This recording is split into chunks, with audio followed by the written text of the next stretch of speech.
Prenant la parole à l'occasion de la 20e session ordinaire de la conférence des chefs d'État et de gouvernement de la CEEAC, le chef de l'État congolais et président sortant de l'institution a peint le tableau de la communauté depuis juillet 2021, date de la tenue par visioconférence de la 19e session ordinaire.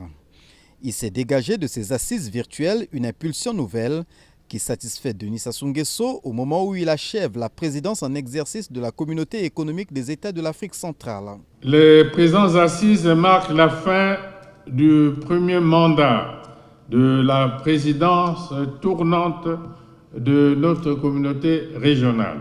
Les actions déjà entreprises en vue de la mise en œuvre de toutes les décisions adoptées constituent de réels mobiles de satisfaction légitime.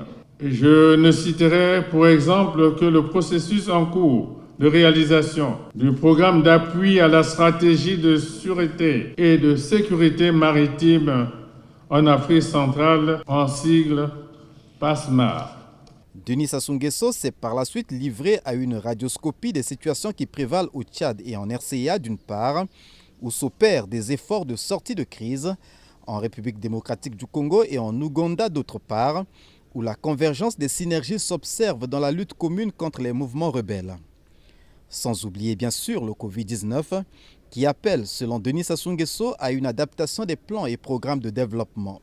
Nous sommes tenus aujourd'hui d'intensifier notre mobilisation et de rester vigilants face à la ravageuse pandémie de Covid-19.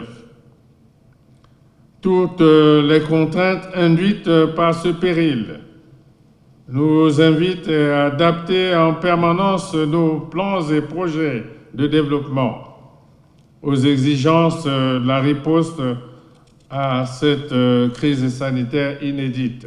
Enfin, Denis Sassou Nguesso a reconnu que le chantier de l'intégration en Afrique centrale est encore lent, une certitude qui sonne comme un appel au sursaut collectif, au réveil et au pragmatisme, à travers notamment l'adhésion totale et effective des États à la contribution communautaire d'intégration, un des piliers de l'autonomie stratégique de l'institution.